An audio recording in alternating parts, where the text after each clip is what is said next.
name is Sonny Sison. I was born in Quezon City, raised in Hawaii. My childhood years, moved to San Diego in my teen years, and then my adult life has been in LA, and lived here in the Philippines for quite a few years. First and foremost, I'm a Navy brat. So stepfather was in the Navy. We primarily just bounced back and forth between Hawaii and San Diego. So for me, it was a disconnect.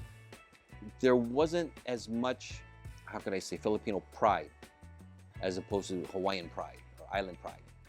And in the mainland, it became something else where I thought, and I don't want this to sound bad, but it felt a little cliquish for me with the Filipino, various Filipino crowds in different neighborhoods in different areas of San Diego in particular. So the majority of people I hung out with were African Americans, Black people. Because as Filipino Americans, I think there's somewhat of a disconnect if we aren't handed down the culture through our parents. And I think what happens a lot of times is that our parents wish for us to be assimilated to American culture very quickly. We aren't really taught the language and the customs as much, other than, they may speak to themselves as the adults, but the children, even here in the Philippines, I realize that the children are spoken to in English before they actually start Tagalog. My base is Kajukenbo, but I've kind of leaned towards specializing in FMA. I would say 90, 91-ish. I had taken up Kajukenbo and then met Mark DeCoscos while we were working together at Universal Studios. Trained with him for a little bit, and then as his movie career started to take off, I ended up becoming a permanent student of Sifu Earl White, who was one of Al DeCoscos' students from back in Denver. Training with Sifu Earl was very much about culture.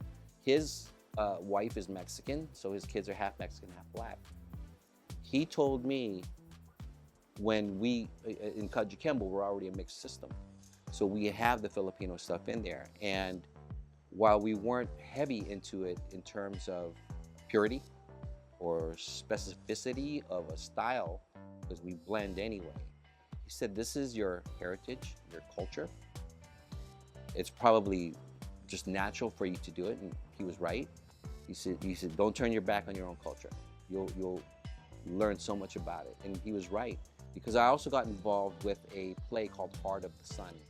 The director's name was Timoteo Cordova, whose father, Fred Cordova, wrote the book Filipinos, the Forgotten Asian Americans, based out of Stockton. When I did take it up through my teacher, Jesse Abrasi, who is a nephew of Dentoy Revillar, and I got into Serrada, Larga Mano, Decuerdas, it opened up my eyes in a different way.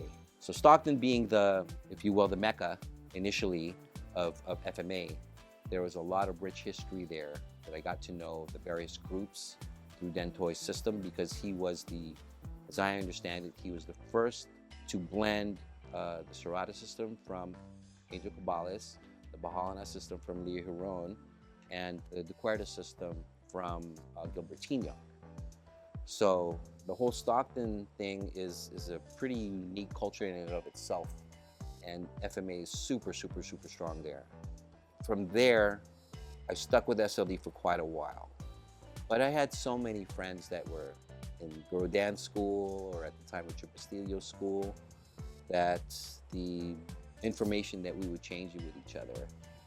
In one aspect, it was always through movies in terms of using movement, right? So our base might have been FMA, but for us, it was easily adaptable to other styles that were weapons-based in that respect. And then moving to the Philippines after I did the Bladed Hand documentary, that introduced me to a lot of different systems that aren't quite as known or popular in the States, that it allowed me to see there was much more than what we as Filipino Americans know, or even FMA in the Western world know. There's always something else to learn.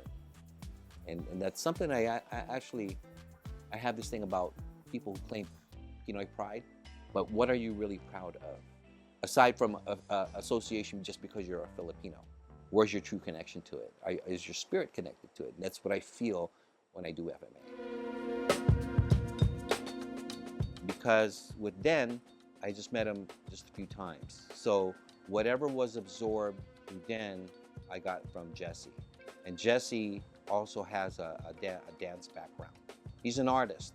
So even as he moves, he has a very, very distinct kind of movement. You know, then in a lot of systems, when we're taught basics, initially we're kind of imitating our teacher in a certain degree. And unless a teacher emphasizes for you to develop your own expression of the system, then there's a lot of people that end up kind of looking like robots, right? When I tested by default with Dentoy how I moved, he said, I can tell that your teacher's Jesse. So the whole feeling of S.L.D totally blends with the concept of Kajukenbo. For me, I remember there was a conversation where Jesse had gotten really involved with BJJ, and he became John Machado's teacher. He was learning BJJ from John Machado. John Machado was learning S.L.D from Jesse. How cool is that, right? And when Den had gone over some material talking about S.L.D, Jesse's whole concept of S.L.D changed with his BJJ game. It's a really cool thing to see that you have a foundation, but you can still continue to grow if you seek that information, if you still have a seeking spirit, rather than thinking, I know enough or I know it all, which has a tendency to make people very stagnant and arrogant. There's always something to learn. Even going back to your basics. A lot of people in the US want to kind of bypass basics because they get bored with it. They want to get to the advanced stuff. Well, I always say advanced is basics done well. So at the end of the day, you know, to quote Guru Dan, the martial arts is, you know, 90% art and then 10% martial. And I do agree with that too. Serrada is a blocking style, but what it is... I think by the time that I got to Dan, he had softened up a lot. I had heard through Jesse that when he went through his training, he was extremely strict and didn't pull. Training enough to the point where you get the basics down, but when it comes time to test, they went really hard. But Den is extremely technical, very technical. When I had that impromptu test in front of him, I think it was necessary for me to execute what I was asked to do with the way that I was taught by Jesse. And then with Den, he started correcting me on these little things. But I think you know, GMs have a tendency to do that, right? You have the base material, they may have taught it a certain way some years ago, and then in their own introspection of something or revisiting material, they'll switch it up. I wish I had met Den when he was younger. You know, when you saw the Long Beach Internationals vid from early 70s with Angel and Dentoy, a lot of people don't know that's Dentoy. So one specific question I asked him, I said, Dan, how come it looks like your execution of those moves were more precise hitting and it looked different from Cabalist's? He goes, oh, you noticed that? I go, yeah. What is the difference? He goes, my application of it, I was showing stick. Angel's application was showing blade. So you saw more follow through, slicing kind of movements, where with Dan, it would rebound, right? So unless you are trained long enough in a system to see that, my thing is to get clarity right off the bat, where I know that a lot of grandmasters are figure it out. But I tend to approach things from an intellectual standpoint. So if I get it in my head, then I understand what I'm doing, that I can correct it with my body right off the bat. Then, rather than still doing it wrong, and now I develop that bad habit. So I want to get clarity from the teachers right away.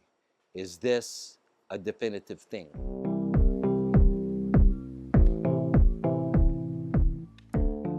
With the S.L.D absorbing all this other stuff, I started to see the commonalities with Visayan systems in particular. So what I think happens is people borrow from each other, right? I like this, now I incorporate it into my system. Happens in the US too. So it's a great thing. With Den, I think that if you've seen some of his earlier vids, he goes to great explanation of why you do this or why you do that. When we're taught the motion of it, what's the application? The tough thing to do when I see people spar is to use the moves that identify a system. Because at the end of the day, how you spar, I think, should reflect what you know. But I think, again, when it comes to it, when you come to sparring, just do what you got to do, right? It's hard to identify. Hard to identify unless you're fighting in a specific format, like a Doce Pares kind of format or a Peacock, Weekoff kind of format. My goal is to really, if I spar, when I spar, is to use the concepts and the techniques specifically so you can identify, oh, that's what that is. So with me, as of late, I've really focused on the Largo play, training under Celestino Macachur and the Estocada de Campo system. The original base is de Campo 1, 2, 3 Original, which is a straight long-range system that becomes so much more valuable because we're used to playing medio corto, right? But after observing so many different types of formats, particularly Dog Brothers, that medio part only lasts 1 or 2 beats before it becomes a grapple or you move back out to Largo. Imagine if you can maintain Largo even if a person advances on you. It's simple in theory. Largo is not as intricate, I don't think, as the other systems that play the closer game. But just like boxing, you basically have 4 punches, right? You add that in with the footwork, body work, slipping, angling, and all this kind of stuff, then the Largo stick stuff is just as effective as playing medio corto. For a certain amount of time, Filipino Americans or Filipino martial arts in the U.S. did a great job in promoting FMA as a fighting art, as a martial art. But historically, I think there's a lot of misinformation that happened. Whether it happened through, certain icons that disseminate that information, there's something to be said about demystifying those beliefs by doing the proper research. And there are a lot of very educated people here in the Philippines who will debunk what has been propagated in the U.S. We have Professor Felipe Jocano, known as Bot Jocano, who's a lightning scientific Arnis practitioner, and he's a cultural anthropologist. So he would know this idea of Kali. I'm going to get to this controversial thing again. I have no problem with people calling Kali a martial art of the Philippines. The history of it, though, I don't think is accurate. Because if you speak to the Filipinos here, other than those who are now exposed to the systems in the U.S. and are jumping on the bandwagon and using the term Kali. The word is used in many dialects and languages here, but it doesn't mean anything in terms of a fighting art. The only reference to Kali as an Old Tagalog word is kalis, which means sword, and then S was dropped. That was it. And then some people ran with that. And then from what I understand, Guru Dan, he explained it in Bladed Hand too, was that it was Floro Villabril who told them to call it Kali. The blending of kamot and lihop, Visayan words, that means hand motion, right? But it was explained to me, to Celestino, that that's not something that Visayans do, is to blend 2 words together. They're their own separate words. And then in his own research, he went through Mindanao. He went through the southern part of the Philippines, and he asked people in these various regions that were supposed to be the basis for some of these masters that used Kali. He asked them, and they said they never heard of Kali. So again, I'm not opposed to using the word Kali in and of itself as something to identify an indigenous martial art without the influence of Spain or Spanish influence culture. But my opinion You know, I'm a strong believer in lineage, and you got to give proper credit to where credit's due.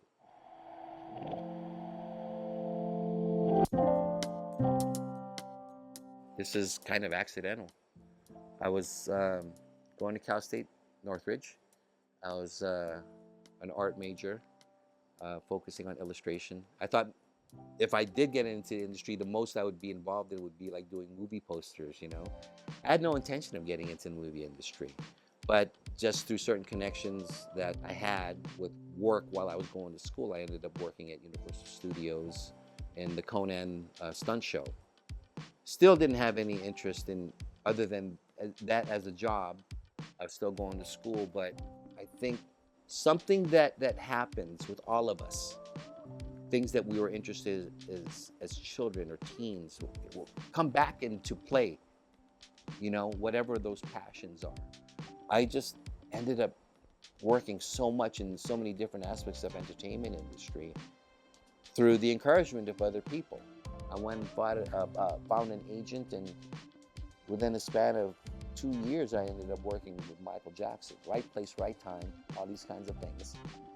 And I acted here and there, and then eventually just chose the path to go, I'm going to do this, stunt work.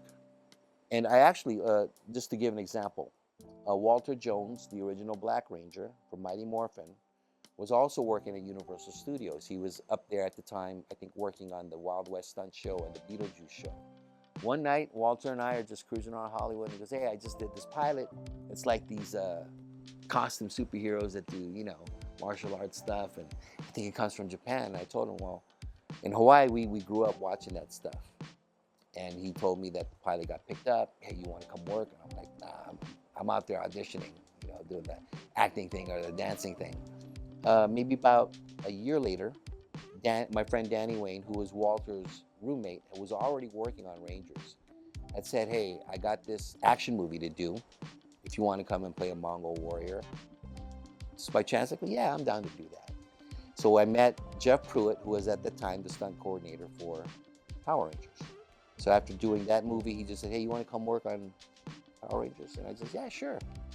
So the Rangers was like kind of my film school in a certain way, and gave me an advantage to learning fight choreography for screen.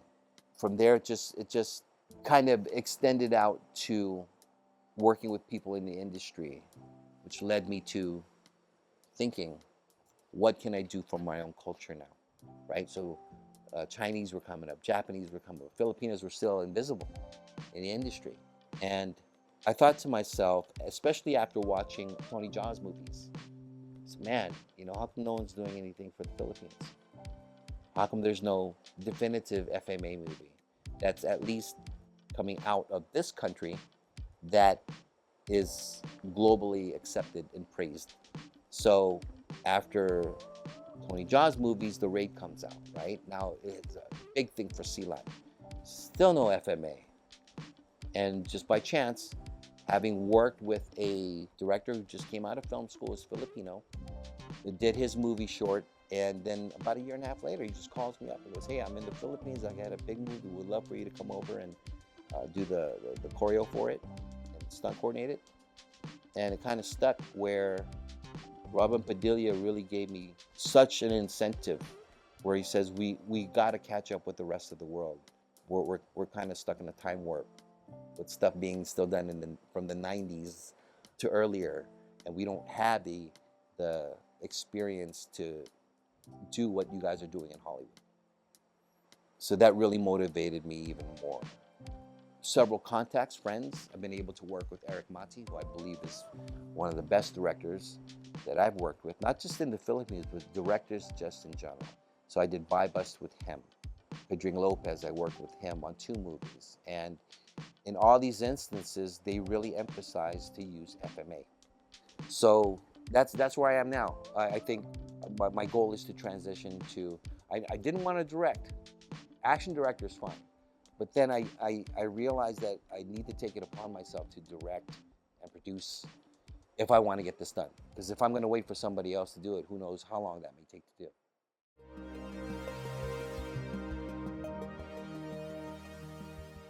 there are still Filipinos who don't know that we have our own stuff. You know, and it's kind of tragic. And I'd like to have an influence in doing that. Not for my own recognition, but for the same reason that I found my connection back to my heritage through the martial art. When we talk about being Filipino, what do we do? What do we identify the most with? Food.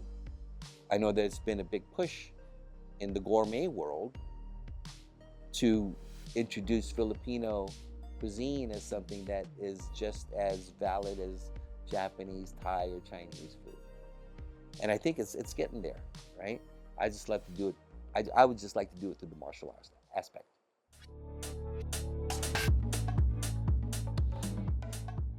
As an FMA practitioner, there are times where I feel like I lose interest, just because of life in general.